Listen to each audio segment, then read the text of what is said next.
The unsurpassed, penetrating and perfect truth is seldom met with, even in 100,000 myriad kalpas. Now we can see and hear it. We can remember and accept it. I vow to make the Buddha's truth one with myself. Homage to the Buddha, homage to the Dharma, homage to the Sangha.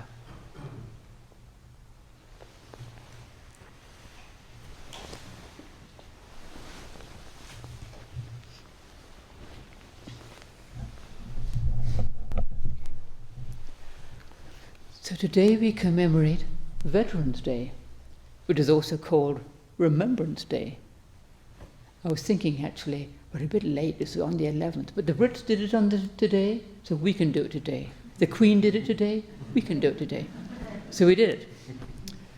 We remember those who've died in wars, and also those who are living. We don't want to forget them. Remembrance is to remember people. To remember them, what they fought for, and we don't want to forget how horrible war is. We don't even know, most of us, but it's a pretty awful thing. However, we do forget. Those of us who've never seen war for ourselves really have no idea what it's like, and we can take our comparatively peaceful life for granted. We have our own little disagreements and get all upset about a small thing, and it's nothing compared with the horror of actually having to go and fight in a war, or the people who've known, or relatives who've died in wars or fought in wars. We don't know actually what they went through. But we try to remember. Sometimes something really big happens and all little concerns evaporate, we hope. And sometimes people hold on to their little grievances for the rest of their lives. It's a great suffering to have a little grievance that you can never let go of. So remembrance is a two-edged sword. We need to remember. We need to learn from the past, to learn from history, to learn from mistakes, whether in the political realm or in our own personal lives, to learn from things that happened in the past, to learn the sources of conflict, whether on a big scale or our own little crabbinesses. And we want to remember those who've helped us.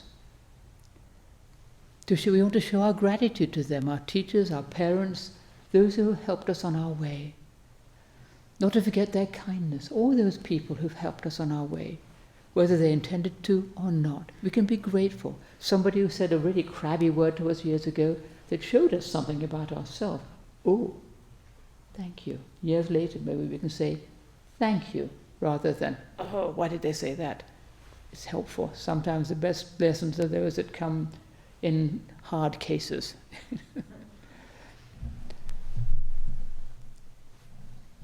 And so this is why we have Veterans Day, to show our gratitude to those who fought in wars, whether they've died or whether they're still living. However we may feel about war, these people have laid their lives on the line for us. Many have died, some have not. And many of them still suffer terrible wounds, internal and external, as we know, from having been in wars, seeing things that we've never seen and we would hope never to see.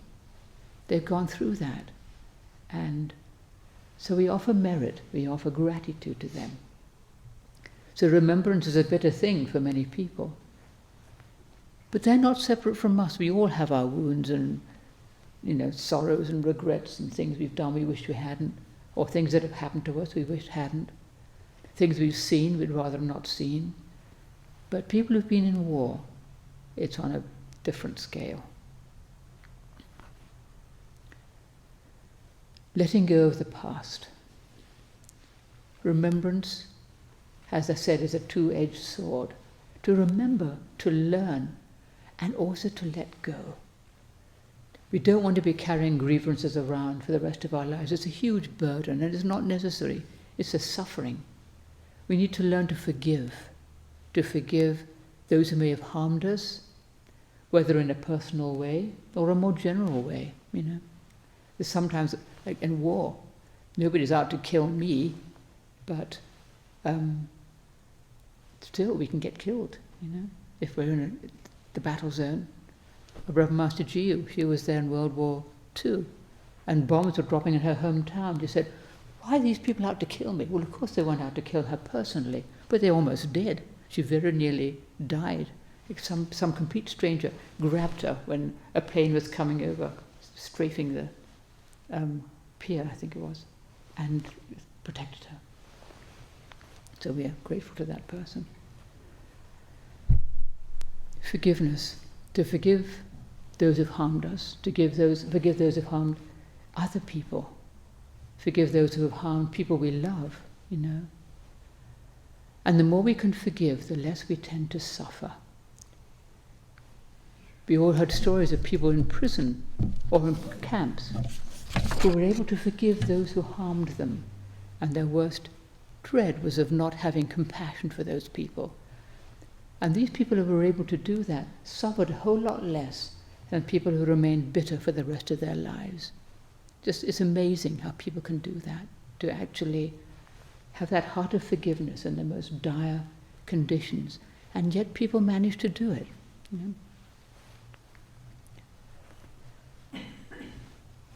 In small matters, forgive and forget. Well, it's not always so easy. In little matters, it may be, it helps a lot to forgive and forget an unkind deed or an unkind word. Not to dwell on them or carry them around or resent the person for years after, but really let them go, really forgive and forget.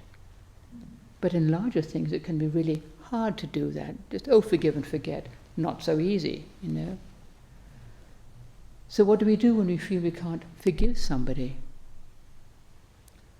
Well, we can try to forgive ourselves for our present inability to let go or to forgive, Well, I can't forgive this person yet. Maybe I can be patient. Maybe I can just be kind to myself and not demand that I forgive this person. We can't force it. You can't force forgiveness either from somebody else or from ourselves. We just have to be patient and forgiving of that hardness that can't seem to let it go. Just patience, kindness, We can bear in mind that if we knew everything about a person or a situation, we would be much more forgiving than if we don't know. It's so easy to have a black and white, hard and fast attitude when you don't really know that much about something. The things you read on the news, you get a little snapshot of something, but you don't know the whole situation. You don't know really what the person, where somebody came from who has done horrendous things. It's so easy to judge a situation harshly or judge a person harshly when you really don't know all that's involved. We couldn't know all that's involved.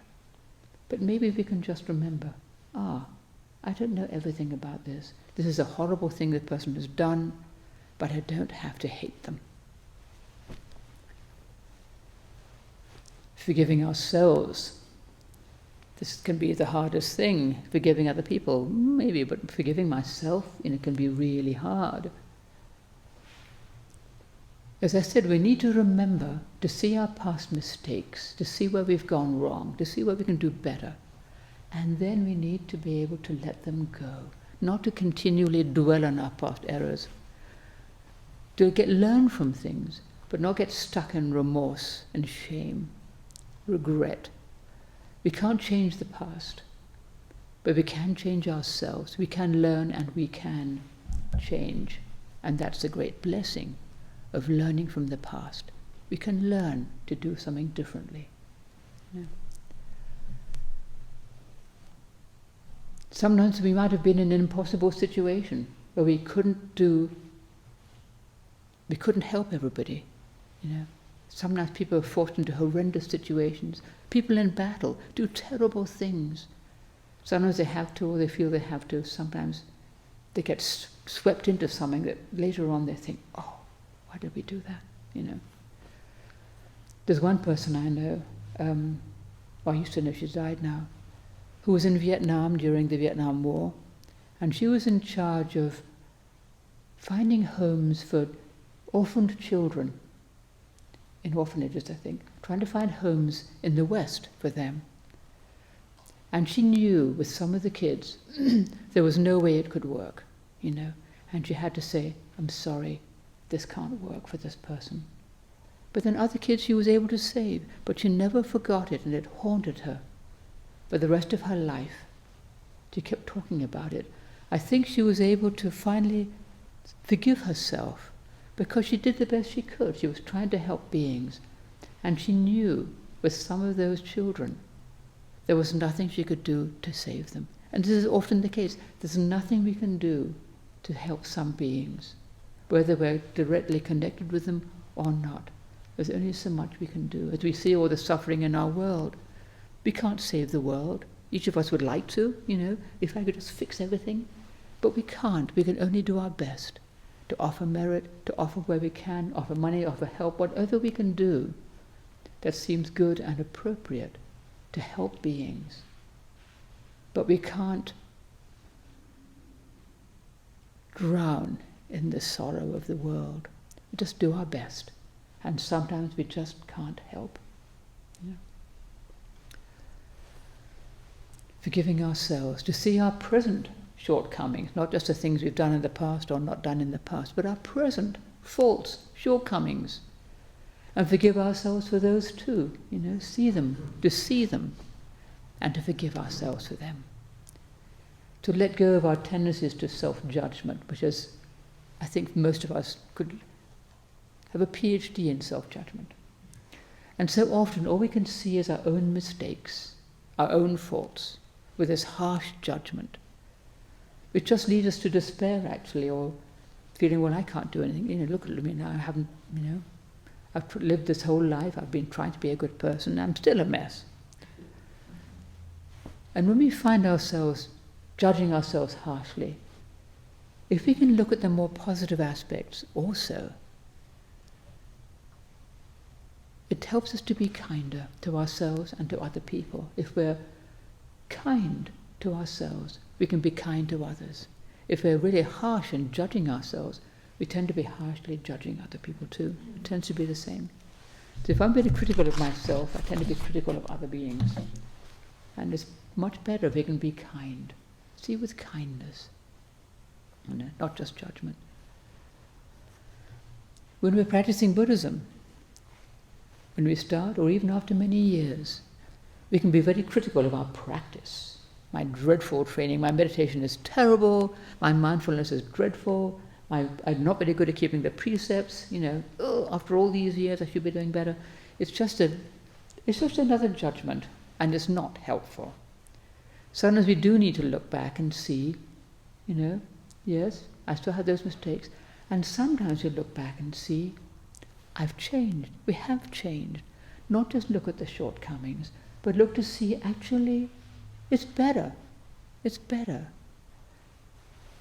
This is where our remembrance can help us, Training works. Buddhist practice works.